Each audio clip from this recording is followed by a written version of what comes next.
ತುಂಬಾ ಸೀರಿಯಸ್ ಆಗಿದ್ದೀನಿ ಗೊತ್ತಾ? ಅಯ್ಯಯ್ಯಪ್ಪ, ಓಕೆ ಓಕೆ, ಸಾರಿ. ಏನಾಯ್ತು ಅಂತ ಹೇಳು ಅಂಜಲಿ. ನೋಡಲ್ಲ ಡೋಣ, ದೊಡ್ಡಮ್ಮನ ಸಾಕ್ಷಾತ್ತಾಗಿ ಹೆಲ್ಪ್ ಮಾಡಲ್ವಂತೆ. ಈ ಲಡ್ಡು ಅವನನ್ನು ನನ್ನ ಬಗ್ಗೆ ಚಾಡೆ ಹೇಳ್ತಾನೆ. ಯಾರು ನನ್ನ ಪ್ರೀತಿಸೋರೇ ಇಲ್ಲ. ಅಪ್ಪ ಅಮ್ಮ ಬೇರೆ ನನ್ನ ಬಿಟ್ಟು ಹೋಗ್ಬಿಟ್ಟಿದ್ದಾರೆ.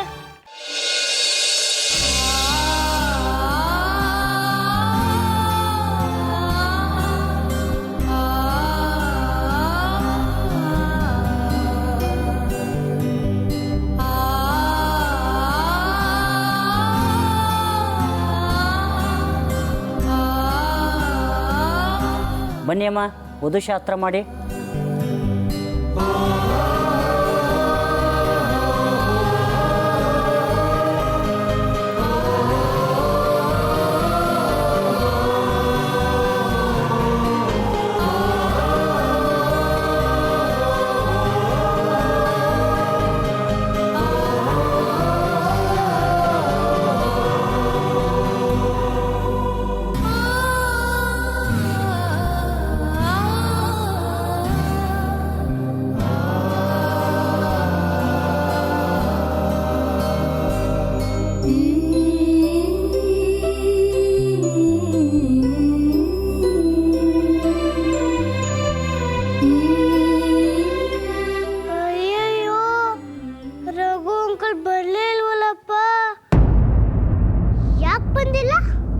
ಅತ್ತೆ ಮಾವನವ್ರ ಆಶೀರ್ವಾದ ತಗೊಳ್ಳಿಮ್ಮ.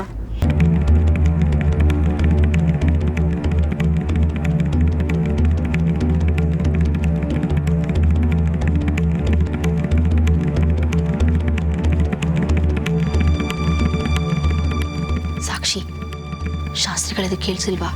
ಎತ್ತು ನಮಸ್ಕಾರ ಮಾಡು.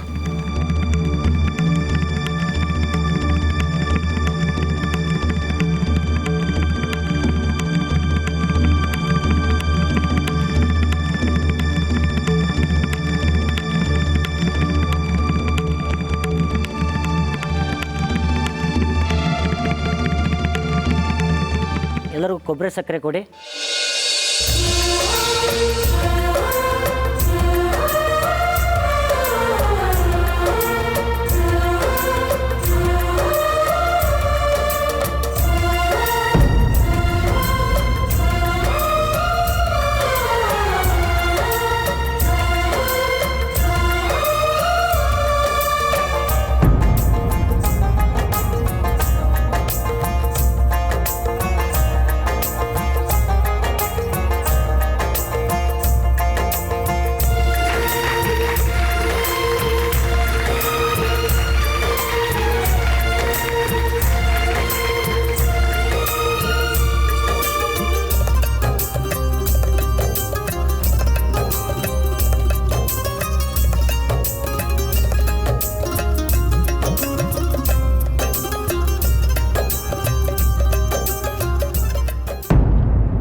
ನಾನೊಬ್ಳು ಗೋಲ್ಡು, ನಾನೊಬ್ಳು ಫೋಲ್ಡು. ನಾನು ಯಾಕೆ ಇಲ್ಲಿ ಹೇಳ್ಕೊಂಡ್ ಬಂದಿದ್ಯಾ? ಬಿಡು ನನ್ನ.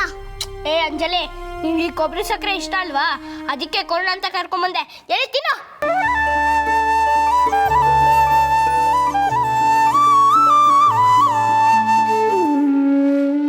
ಏ ಅಂಜಲಿ, ಯಾಕೆ ಸುಮ್ಮನಿದ್ಯಾ? ನನಗಂತೂ ಈ ಕೊಬ್ಬರಿ ಸಕ್ಕರೆ ತಿನ್ನಕ್ಕೆ ಇಷ್ಟ ಇಲ್ಲ. ಅತ್ತೆಗೆ ಕಮಲ್ ಜೊತೆ ಮದುವೆ ಆಗೋದು ನಿನಗೆ ಖುಷಿ ವಿಷಯ ಅಲ್ವಾ? ತಗೋ ತಿನ್ನೋ.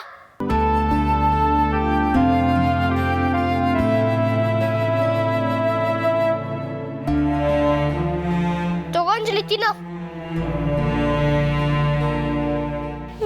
ಬೇಡ ಲಡ್ಡು ಅಣ್ಣ. ನಾನು ಬೈದೆ ಅಂತ ನಿನ್ ಕೋಪ ಬಂದಿದೆ ಅಲ್ವಾ ಅಂಜಲಿ? ನಾನು ಏನು ಮಾಡೋಕ್ಕಾಗುತ್ತೆ? ಸಾಕ್ಷಿಯತೆ ಜೊತೆ ರಘು ಅಂಕಲ್ ಮದುವೆ ತಪ್ಪೋಗ್ತಿದ್ಯಲ್ಲ, ಅದಕ್ಕೆ ನಾನು ಫುಲ್ ಬೇಜಾರಾಗಿ ಹೋಗಿದ್ದೆ. ಅದಕ್ಕೆ ಬೈದ್ಬಿಟ್ಟೆ. I am sorry Anjali.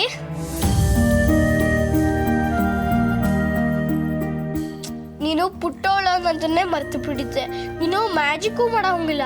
ಪಾಪ ನೀನೇನು ಮಾಡ್ತೀಯಾ?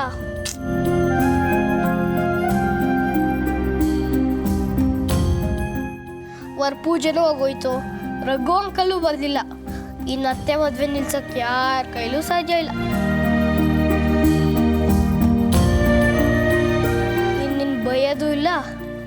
ರಘು ಅಂಕಲ್ನ ಕರ್ಸು ಅಂತ ಕೇಳೋದು ಇಲ್ಲ. ಸಾರಿ, ನೀನು ಬೇಜಾರು ಮಾಡ್ಕೋಬೇಡ, ಖುಷಿಯಾಗಿರೋ.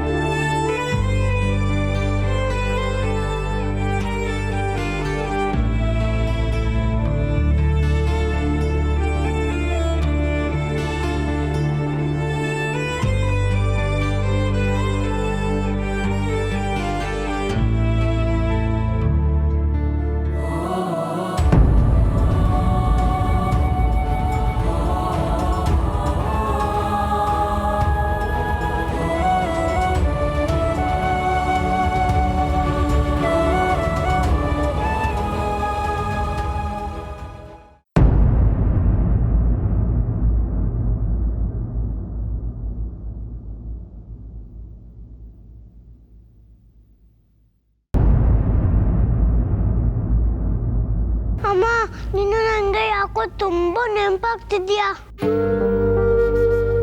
ಲಡ್ಡು ನಾನು ಬೇಜಾರು ಮಾಡ್ಕೊಂಡು ಏನ್ ಮಾಡೋಕ್ಕೂ ಆಗಲ್ಲ ಅಂತ ಹೊಟ್ಟೋಗ್ಬಿಟ್ಟ.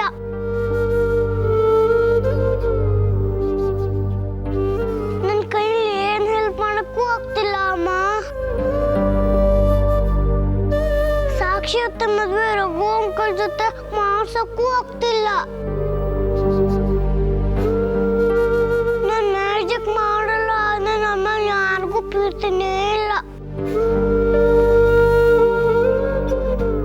ನೀನು ಒಬ್ಳೆ ನನ್ನ ಮೇಲೆ ತುಂಬಾ ತುಂಬಾ ಪ್ರೀತಿ ಮಾಡೋದು. ಅಮ್ಮ, ನೀನು ನನ್ ಬಿಟ್ಟು ಎಲ್ಲೋ ಹೋದ್ಯಮ್ಮ? ಯಾಕಮ್ಮ ನನ್ ಬಿಟ್ಟು ಹೋದೆ?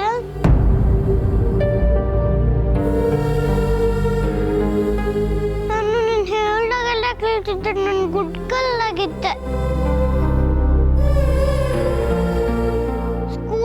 ತಂಟೆ ಮಾಡಿದವರಿಗೆಲ್ಲ ಹುಷಾರು ಅಂತ ಹೇಳ್ತಿದ್ದೆ, ಆದ್ರೂ ನಾನು ಯಾಕಮ್ಮ ಬಿಟ್ಟೋದೆ?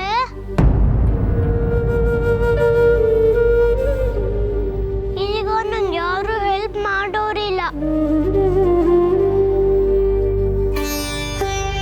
ಅತ್ತೆ ಮದ್ವೆ ನಿಲ್ಸಿದ್ರೆ ನಾನು ಎಲ್ಲ ಗುಡ್ಕಲ್ ಅನ್ನೋದು.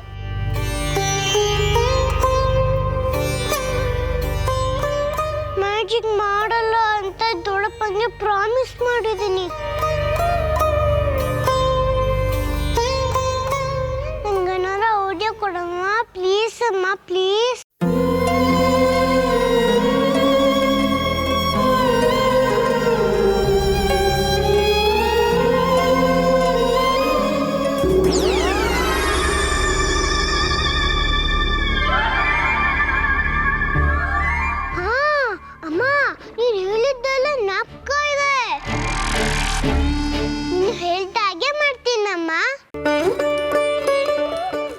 ಗಣೇಶ, ಅತ್ತೆಗೆ ಹೆಲ್ಪ್ ಮಾಡಬೇಕು ಪ್ಲೀಸ್, ನನ್ನ ಜೊತೆ ಇರಪ್ಪ.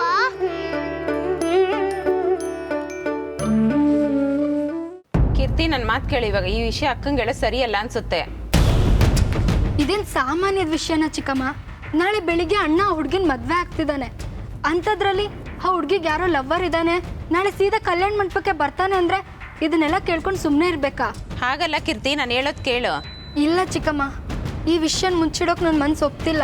ನಿನಗೂ ಸರಿಯಾಗಿ ವಿಷಯ ಗೊತ್ತಿಲ್ಲ. ಯಾರೋ ಹುಡುಗರು ಮಾತಾಡಿದ್ ಕೇಳಿ ಯಾಕೆ ಸೀರಿಯಸ್ ಆಗ್ತಾ ಇದೆಯಾ? ಬರೀ ಹುಡುಗ ಅಲ್ಲ ಚಿಕ್ಕಮ್ಮ, ಅವನ ಜೊತೆ ಒಂದು ಹೆಂಗಸು ಮರೇಲಿ ನಿಂತ್ಕೊಂಡು ಮಾತಾಡ್ತಿದ್ಲು. ಇದೆಲ್ಲ ಅವಳದೇ ಪಿತೂರಿ ಅನ್ಸುತ್ತೆ. ಏನೋ ಈ ವಿಷಯ ಯಾರಿಗೂ ಹೇಳ್ದೆ ಇರೋದು ಒಳ್ಳೇದೇ ಅನ್ಸುತ್ತೆ. ಕಮಲ್ಗೂ ಹೇಳ್ಬಾರ್ದಿತ್ತು. ಕಿವಿಯಾರ ಕೇಳಿದ್ಮೇಲೆ ಹೇಗೆ ಸುಮ್ಮನಿರೋದು ಚಿಕ್ಕಮ್ಮ? ಅಣ್ಣಂಗೆ ಹೇಳಿದೆ, ಅವ್ನು ಸೀರಿಯಸ್ ಆಗಿ ತೊಗೊಂಡಾಗ ಕಾಣಲಿಲ್ಲ. ಆದರೆ ಅವ್ನು ವರಪೂಜೆಗೆ ಬರದೆ ಎಲ್ಲೋ ಹೋಗಿದ್ದು ನೋಡಿ ನನಗೂ ಗಾಬರಿ ಆಗಿತ್ತು. ಅಣ್ಣ ನನ್ನ ಮುಂದೆ ತೋರಿಸ್ಕೊಂಡಿಲ್ಲ ಅಷ್ಟೇ, ಆದರೆ ಅವನಿಗೂ ಬೇಜಾರಾಗಿರುತ್ತೆ. ಸರಿ, ಈ ವಿಷಯನ ಇಲ್ಲಿಗೆ ಬಿಟ್ಬಿಡು. ನಾನು ಬಿಟ್ಬಿಡ್ಬೇಕು ಅಂದ್ಕೊಂಡೆ ಚಿಕ್ಕಮ್ಮ, ಆದರೆ ಸಾಕ್ಷಿನ ಹಸೆಮಣೆ ಮೇಲೆ ಅಬ್ಸರ್ವ್ ಮಾಡಿದ್ರಾ?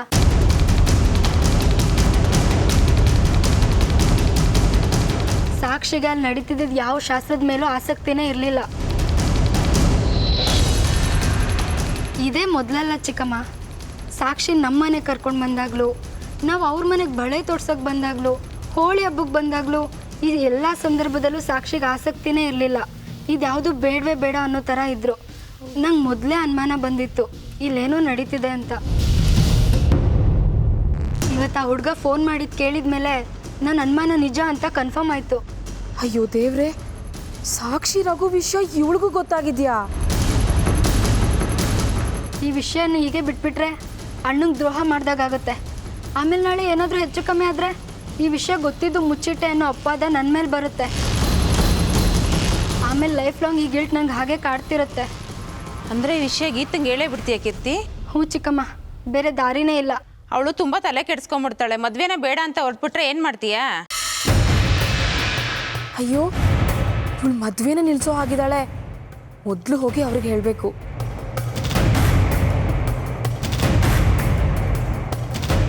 ಇಲ್ಲ, ಈ ವಿಷಯ ನಾನು ಅಮ್ಮನ ಗಮನಕ್ಕೆ ತಂದುಬಿಡ್ತೀನಿ. ಆ್ಯಕ್ಚುಲಿ ಇಷ್ಟೊತ್ತಿಗೆ ಈ ವಿಷಯ ಅಮ್ಮಂಗೆ ಹೇಳಬೇಕಿತ್ತು ಅಂತ ಹೀಗೆ ಅನ್ನಿಸ್ತಿದೆ. ಇವಾಗಲಾದರೂ ಹೇಳಿಬಿಟ್ಟು ನನ್ನ ಜವಾಬ್ದಾರಿನ ಕಳ್ಕೊತೀನಿ. ನನ್ನ ಮನ್ಸಿಗಾದರೂ ಹಗ್ರ ಆಗುತ್ತೆ. ಆಮೇಲೆ ಅವ್ರಿಗೆ ಏನು ಸರಿ ಅನಿಸುತ್ತೋ ಅದನ್ನು ಮಾಡ್ಕೊಳ್ಳಿ. ನನ್ನ ಮಾತು ಕೇಳು ಕೀರ್ತಿ, ದುಡುಕ್ಬೇಡ.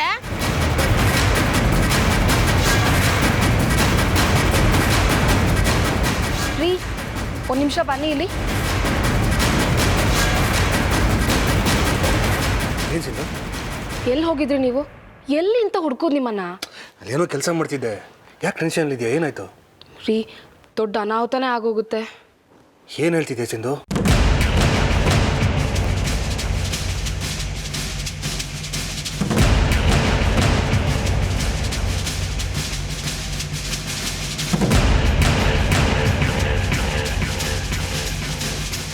ಗಾಡ್, ವಿಷಯ ಮದುವೆ ನಿಲ್ಲೋ ತನಕ ಬಂದಿದೆಯಲ್ಲ.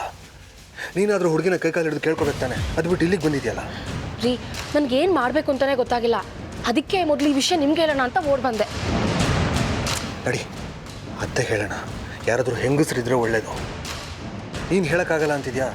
ಅಮ್ಮಂಗೆ ಹೇಳಿದ್ರೆ ಎದೆ ಹೊಡ್ಕೊಂಡ್ಬಿಡ್ತಾಳೆ. ಆವಾಗ ಹೇಳಣ್ವಾ? ಅಯ್ಯೋ, ಆ ದೊಡ್ಡ ರಾದಂತ ಆಗುತ್ತಮ್ಮ. ವಿಷಯನ ನಾವೇ ಮ್ಯಾನೇಜ್ ಮಾಡೋಣ. ಎಲ್ರಿಗೂ ಬಿದ್ದರೆ ಕಷ್ಟ ಆಗುತ್ತೆ. ನಡಿ.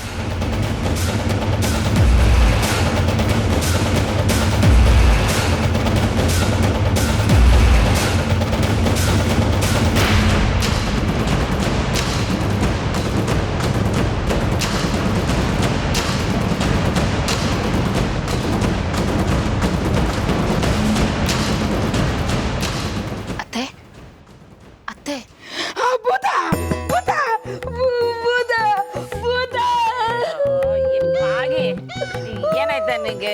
ಮಾಡ್ಕೋ.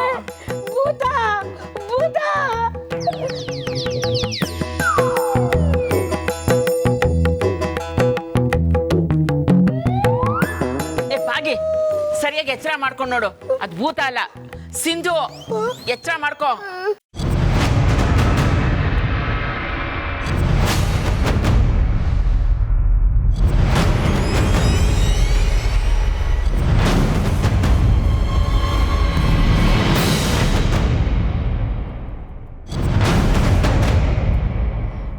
ಅಯ್ಯೋ, ನೀನಾ?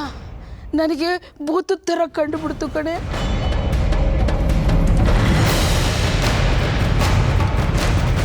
ಆಗಿ ಮದುವೆ ಮನೇಲಿ ನೀನು ಹೀಗೆ ಭೂತ ಭೂತ ಅಂತ ಕಿರ್ಚ್ಕೊಂಡ್ರೆ ಬಂದಿರೋರೆಲ್ಲ ಎದ್ದು ಓಡೋಗ್ತಾರೆ ಅಷ್ಟೇ.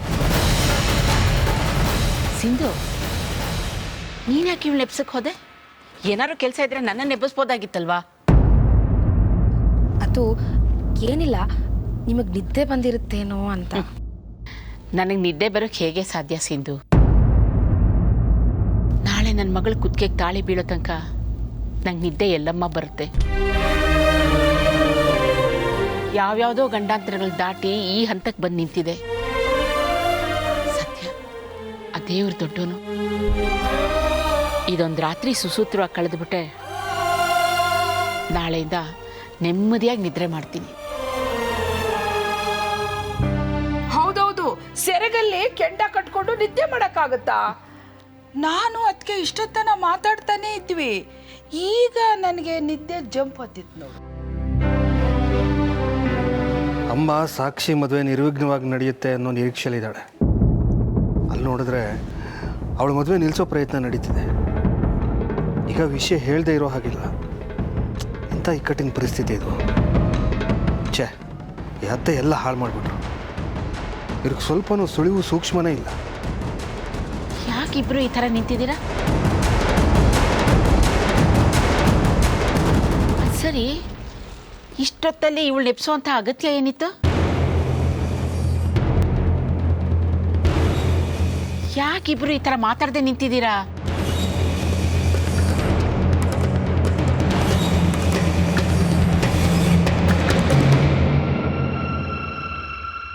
ಸುಹಾಸ, ಏನಾಯ್ತಪ್ಪ? ಅದು ಹೇಗೆ ಹೇಳಬೇಕು ಅಂತ ಗೊತ್ತಾಗ್ತಿಲ್ಲಮ್ಮ. ಪರವಾಗಿಲ್ಲ, ಹೇಳೋ. ಇಲ್ಲಿ ನೀನು ಸಾಕ್ಷಿ ಮದುವೆ ಹೂ ಎತ್ತದಾಗಲಿ ಅಂತ ದೇವರಲ್ಲಿ ಪ್ರಾರ್ಥನೆ ಮಾಡ್ತಿದ್ಯಾ. ಅಲ್ಲಿ ನೋಡಿದ್ರೆ ಸಾಕ್ಷಿ ಮದುವೆ ನಿಲ್ಲಿಸೋ ಪ್ರಯತ್ನ ನಡೀತಾ ಇದೆ. ಸುಹಾಸ, ಏನು ಹೇಳ್ತಾ ಇದೆಯೋ ನೀನು? ಈ ವಿಷಯ ನಿನಗೆ ಗೊತ್ತಾದರೆ ನೀನು ಎದೆ ಒಡೆದೋಗುತ್ತೆ ಅಂತ ನಮ್ಗೆ ಗೊತ್ತು. ಅದಕ್ಕೆ ಅತ್ತೆಗೆ ವಿಷಯ ಹೇಳೋಣ ಅಂತ ಬಂದ್ವಿ. ಅವ್ರು ನೋಡಿದ್ರೆ ಜೋರಾಗಿ ಕಿರ್ಚಾಡಿ ನೀನು ಹೇಳೋ ಹಾಗೆ ಮಾಡಿದ್ರು. ಈಗ ನಿಂಗೂ ಹೇಳಲೇಬೇಕಾಗಿದೆ. ಅದೇನು ಅಂತ ಬೇಗ ಹೇಳು. ಸಾಕ್ಷಿ ಮದುವೆ ನಿಲ್ಸಕ್ಕೆ ಹೊರಟಿರೋರು ಯಾರು? ಆ ಭೂತ ಮದುವೆ ನಿಲ್ಸಲ್ಲ, ನಾನೇನು ಮ್ಯಾಜಿಕ್ ಮಾಡಲ್ಲ ಅಂತ ಹೇಳಿತ್ತಲ್ಲಪ್ಪ. ಸಾಕ್ಷಿ ರಘುನ ಪ್ರೀತಿಸ್ತಿರೋ ವಿಷಯ ಕಮಲ್ ತಂಗಿ ಕೀರ್ತಿ ಗೊತ್ತಾಗಿದೆ. ಅವಳೀಗ ಅವ್ರ ಅಮ್ಮಂಗೆ ಹೇಳೋಕೆ ಹೊರಟಿದ್ದಾಳೆ. ಅವರಿಗೆ ಅಂದರೆ ವಿಷಯ ಗೊತ್ತಾದರೆ ಅಯ್ಯೋ ಭಗವಂತ, ಅದನ್ನ ಯಾರೋ ಅವಳಿಗೆ ಹೇಳಿದ್ದು? ಈ ಲಡ್ಡುನು ಜಿಲೇಬಿನೂ ಸೇರಿಕೊಂಡು ಆ ರಘುಗೆ ಫೋನ್ ಮಾಡಿದ್ರು. ಆ ಜಿಲೇಬಿನ ಮನೆಯಿಂದ ಹೊರಗೆ ಹಾಕ್ರಿ ಅಂತ 1000 ಸರಿ ಹೇಳಿದೆ.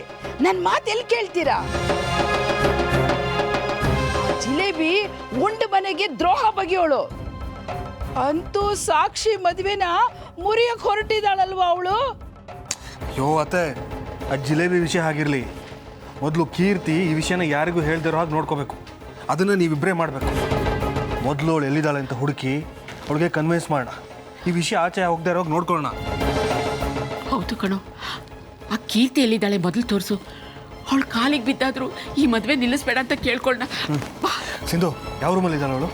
ಬನ್ನಿ ತೋರಿಸ್ತೀನಿ. ಬೇಗ ನಡಿಯಮ್ಮ, ಅವಳು ಅಲ್ಲಿಂದ ಹೊಟ್ಟೋದ್ರೆ ನಮ್ಮ ಮಗಳು ಬಾಳೆ ಹಾಳಾಗೋಗುತ್ತೆ. ಬನ್ನಿ ಬನ್ನಿ.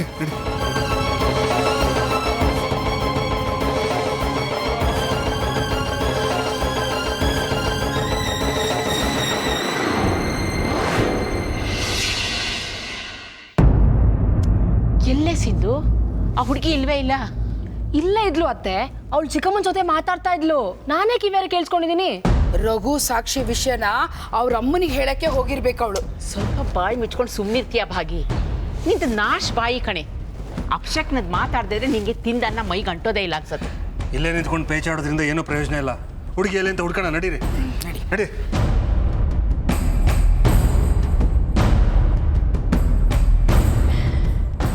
ದೇವ್ರೇ, ಇದೆಂಥ ಅಗ್ನಿ ಪರೀಕ್ಷೆ ತಂದಿಟ್ಟಿಯಪ್ಪ. ಎಲ್ಲ ಸುಸೂತ್ರವಾಗಿ ನಡೀತು ಅಂದ್ಕೊಳ್ಳೋಷ್ಟರಲ್ಲಿ ಇದೊಂದು ಗಂಟಾಂತರ ತಂದಿಟ್ಬಿಟ್ಟಿಯಲ್ಲಪ್ಪ.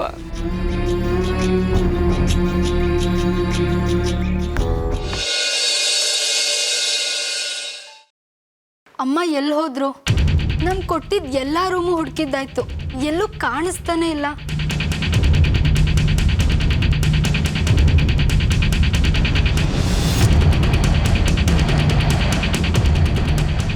ಇಲ್ಲ, ಅಮ್ಮ ಎಲ್ಲಿದ್ರು ಸರಿ, ಅವ್ರ ಹತ್ರ ಹೋಗಿ ಎಲ್ಲ ವಿಷಯನೂ ಹೇಳಲೇಬೇಕು. ಅವ್ರ ಹತ್ರ ಸಾಕ್ಷಿ ವಿಷಯ ಹೇಳಿದ್ರೇ ನನಗೆ ಸಮಾಧಾನ ಆಗೋದು. ಅದೇ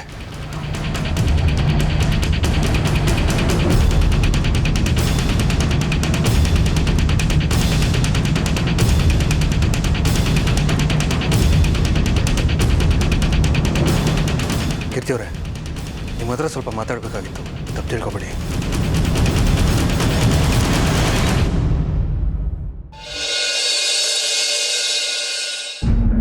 ನನ್ನನ್ನು ಯಾಕೆ ಇಲ್ಲಿ ಕರ್ಕೊಂಬಂದ್ರಿ? ನಾನು ಅಮ್ಮ ಜೊತೆ ಅರ್ಜೆಂಟಾಗಿ ಮಾತಾಡಬೇಕಿತ್ತು. ಗೊತ್ತು, ನೀನು ಏನು ಹೇಳೋಕೆ ಹೊರಟಿದ್ಯಾ ಅಂತ ನಮಗೆ ಚೆನ್ನಾಗಿ ಗೊತ್ತು. ನಿಮ್ಮಮ್ಮಂಗೆ ಆ ವಿಷಯ ಹೇಳೋದು ಬೇಡ ಅಂತ ಕನ್ವಿನ್ಸ್ ಮಾಡೋದಕ್ಕೆ ನಿನ್ನನ್ನು ಇಲ್ಲಿ ಕರ್ಕೊಂಬಂದಿತ್ತು. ಅಂದರೆ ನಮ್ಮ ಅಣ್ಣಗೆ ಮೋಸ ಆಗಬೇಕು ಅಂತನಾ? ಇಲ್ಲ ಕೀರ್ತಿ, ನಿಮ್ಮ ಅಣ್ಣಂಗೆ ಇಲ್ಲಿ ಯಾರೂ ಮೋಸ ಮಾಡ್ತಿಲ್ಲ. ಯಾರನ್ನೋ ಪ್ರೀತಿಸಿ ಇನ್ಯಾರನ್ನೋ ಮದುವೆ ಆಗೋದು, ಪ್ರೀತಿಸೋರ್ನ ಮದುವೆ ಕರೆಸಿ ಪಿತೂರಿ ಮಾಡೋದು, ಇದು ಮೋಸ ಅಲ್ವಾ? ಚೇಚೆ, ಆ ರೀತಿ ಏನಿಲ್ಲಮ್ಮ, ನೀನು ತಪ್ಪು ತಿಳ್ಕೊಂಡಿದ್ಯಾ ಅಷ್ಟೇ. ನೆವರ್. ನಿಮ್ಮ ಮಗ ಇನ್ನೊಂದು ಹೆಂಗಸು ಮಾತಾಡೋದು, ನಿಮ್ಮ ಮಗ ರಘು ಜೊತೆ ಫೋನಲ್ಲಿ ಮಾತಾಡಿದ್ದು ನಾನೇ ನನ್ನ ಕಿವಿಯಾರ ಕೇಳಿಸ್ಕೊಂಡಿದ್ದೀನಿ. ಅದೆಲ್ಲ ಸುಳ್ಳಮ್ಮ. ಅದನ್ನೇ ನಿಜ ಅಂತ ನಂಬ್ಕೊಂಡು ಯಾರಾದರೂ ಮದುವೆ ನಿಲ್ಲಿಸ್ತಾರೇನೋ? ನಮ್ಮ ಅಣ್ಣಂಗೆ ಅನ್ಯಾಯ ಆಗೋದನ್ನ ನಾನು ಸಹಿಸಲ್ಲ. ನಾವು ಮನ್ಸು ಮಾಡಿದಿದ್ರೆ ಒಳ್ಳೆ ರಿಚ್ ಫ್ಯಾಮಿಲಿಯಿಂದಾನೇ ಹೆಣ್ಣು ತರ್ಬೋದಿತ್ತು. ಬಟ್ ನಮ್ಮ ಡ್ಯಾಡಿ ಒಳ್ಳೆ ಕಲ್ಚರ್ ಇರೋ ಫ್ಯಾಮಿಲಿ ಅಂತ ನಿಮ್ಮ ಮನೆಯಿಂದ ಹೆಣ್ಣು ತರೋ ಯೋಚನೆ ಮಾಡಿದ್ರು. ಆದರೆ ನಂಗೆ ಅತ್ತೆ ಆಗಿ ಬರೋರಿಗೆ ಕಲ್ಚರೇ ಇಲ್ಲ ಅಂತ ಇವಾಗ ಗೊತ್ತಾಗ್ತಿದೆ. ಬಾಯಿಗೆ ಬಂದಾಗ ಮಾತಾಡಿದ್ರೆ ನಾನು ಸುಮ್ಮನೆ ಇರಲ್ಲ. Mind your language. ಏನ್ರಿ ನಿಮ್ಮ ತಂಗಿಲೆ ತಪ್ಪಿಟ್ಕೊಂಡು ನನ್ನನ್ನೇ ದಬಾಯಿಸ್ತೀರಾ? ಸುಹಾಸ, ನೀ ಸ್ವಲ್ಪ ಸುಮ್ಮನಿರು, ನಾನು ಮಾತಾಡ್ತೀನಿ. ನೋಡಮ್ಮ ಕೀರ್ತಿ, ನೀನು ಇನ್ನೂ ಚಿಕ್ಕವಳು. ನಿನಗೆ ಲೋಕಜ್ಞಾನ ಅನುಭವ ಸ್ವಲ್ಪ ಕಡಿಮೆ ಇರುತ್ತೆ. ಒಂದು ಸಂಬಂಧ ಕೂಡಿ ಬರೋದು ತುಂಬ ಕಷ್ಟ. ಅದೇ ಕೂಡಿ ಬಂದಿರೋ ಸಂಬಂಧ ಮುರಿದು ಹೋದರೆ ಹೆಣ್ಣೆತ್ತೋರು ಬದುಕಿದ್ದು ಸತ್ತಾಗೆ ಕಣಮ್ಮ. ನೀವೇನೇ ಹೇಳಿ, ನನ್ನ ಅಣ್ಣಂಗೆ ಅಮ್ಮಂಗೆ ಅಪ್ಪಂಗೆ ಮೋಸ ಮಾಡೋಕ್ಕೆ ಇಷ್ಟಪಡಲ್ಲ. ನೀವೇನೇ ಹೇಳೋದಿದ್ರು ಅಮ್ಮ ಹತ್ರನೇ ಹೇಳಿ.